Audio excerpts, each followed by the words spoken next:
gaslighting means or what the term gaslighting means. I actually didn't until probably about a year or two ago. It started coming up a lot in some sort of, cultural or political context. But I really know what it means now. Good morning to you. Good Monday morning. I'm Dejan Kovacevic of DK Pittsburgh Sports. This is Daily Shot of Pirates. It comes your way bright and early every weekday. If you're into football and or hockey, I also offer daily shots of Steelers and Penguins in the same place that you found this. Yankees 6, Pirates 4. It's over. It's mercifully over the season, and yet it's not. It's not. One of the worst 5-year runs in franchise history. In fact, the second worst 5-year run in franchise history, if you want to get technical, by every indication will be a 6-year run at the least. As I reported exclusively on DK Pittsburgh Sports, heading into the weekend, there's no sign from within of anything other than that Ben Cherington will be back at GM. And if you want to get into the little stuff, whether or not Derek Shelton's brought back, whether or not, Andy Haynes is brought back or bullpen coaches or whatever, you can go right ahead and do that. I'm not interested because I know the difference that'll take place if Cherington stays. And it's absolute zero. And in case anybody needed any kind of reinforcement on that, this was Cherington on his weekly radio show yesterday, referring to the Pirates' position player group.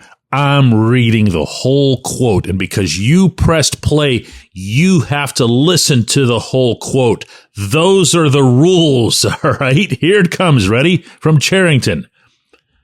We need to score more runs. We know that. There are certainly things from an overall position player group we need to get more productivity. That said, if we look at the entire group that is here now, that maybe even finished the year in AAA, that have a chance to be Pirates going forward and maybe for a long time, it is the deepest group of position players we've had at the major league and upper levels since I've been with the Pirates. Pretty clearly, in my opinion, and we need to be better. Being better, a lot of that will be that group continuing to improve, make adjustments, and find that next level at the major league level. But we'll have an opportunity to do something about it this offseason, too, and look for opportunities to add to the team that strengthens it. End quote. Did you make it? You made it? Okay, cool. That's gaslighting. That's what that is. You can call it whatever you want. You can call it lying, being misleading, dishonest. To me, that's gaslighting. That's putting something out there that's aimed at making you think you're a little bit nuts for thinking otherwise. You'll notice that it's backed up by nothing. Even though in all that time and all that word salad, he could have thrown in at least one name. Didn't do that. You know why? They don't exist. And if they did exist, he wouldn't know it. As a scout recently shared with me, he wouldn't know the difference between Mickey Mouse and Mickey Mantle when it comes to identifying hitters. He had Edward Olivares start the season in right field and then DFA'd him like he was just 4A trash before the season was even up. You know why? Because Olivares went 2 full months without an extra base hit. Mickey Mouse. Want another example of gaslighting? I've got an even better one for you. He's talking about improvement. He's talking about how much better they've gotten. And you'll notice that within that quote, he had to kind of reach the tentacles down, the gaslighting tentacles, down to the next level here in Indianapolis. I'm in Indianapolis for football. And to make you think that there's some, next wave coming. The next wave, kind of like the Jack Sawinski wave right before it. And the Henry Davis wave. The Leo Verapagero wave. Am I missing a wave in all this? That's what he does. That's what he does. He's a gaslighter. And he's doing that I can promise you this, because he's trying to make a case, not just to us people on the outside, but to Travis Williams and to Bob Nutting, who still, incidentally, have a decision to make. That was the other thing that I reported going into the weekend. It's not set in stone that he'll come back. It's seen as highly likely from the inside, but the only thing that's certain on the inside is that Nutting has not made a decision yet. That Nutting will take his time, learn as much as he can, and I'll keep saying this, it took him a full month after the season ended in 2019 to fire pretty much everybody top to bottom. If you're enough of a fan of this franchise to have pressed play on a program called Daily Shot of Pirates the day after their season ended, the day after it ended with 76 wins, the year after that season ended with 76 wins, and the general manager of both of those teams is gaslighting everybody that this is improvement, 76 compared to 76, you should really be hoping that there's significant change still to come. When we come back, J1Q. It's Gun Storage Check Week. Help prevent unwanted access to your firearms. No one wants their unsecured gun to be used in an accident, a suicide, or a crime. Use lockboxes, safes, and locks to secure your firearms. Learn more at gunstoragecheck.org. That's gunstoragecheck.org. Brought to you by NSSF, the Firearm Industry Trade Association.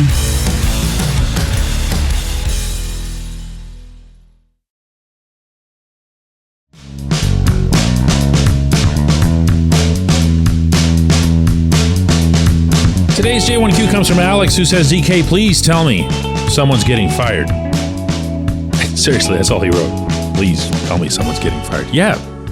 Lots of someones are getting fired. I don't have some complete list of names here or anything like that, but I've been told that jobs will be lost. But I'm going to keep saying this. Doesn't matter. The GM runs baseball ops. The GM runs the way baseball is conducted, the way it's instructed, the way it's implemented, and the way it's prioritized from the very top all the way down to DSL ball. That's Dominican Summer League. So if one person goes, even if that's Derek Shelton, if it's an Andy Haynes, if it's someone at that level, they'll be replaced by someone else who comes in and does the exact same thing. And I'm going to try to be a little bit more specific about that because I know that I can say that and it sounds like, what? What's that mean? How do you know that? The hitting approach that Haynes has advocated is an absolute 1 billion% replica of the hitting approach that Charrington has favored and has stressed and has put into play everywhere he's been. And the funny thing about that hitting approach is, and this is going to sound nuts coming from me, is that it works if you're in Boston or in New York or in Los Angeles or anywhere where there's a really high-priced lineup. Because if you tell very good to great hitters to lay off, be patient, work the walks, get on the bases, there's nothing about it that doesn't go smoothly. Because when those very good to great hitters eventually make contact, they're going to have people all over the bases. They scare the hell out of opposing pitchers because opposing pitchers go out there knowing before they even take the mound that they're not going to make it past the fifth inning against these guys. One problem with all of that, you don't have billion-dollar players in the minor leagues, and you definitely don't have them in Pittsburgh.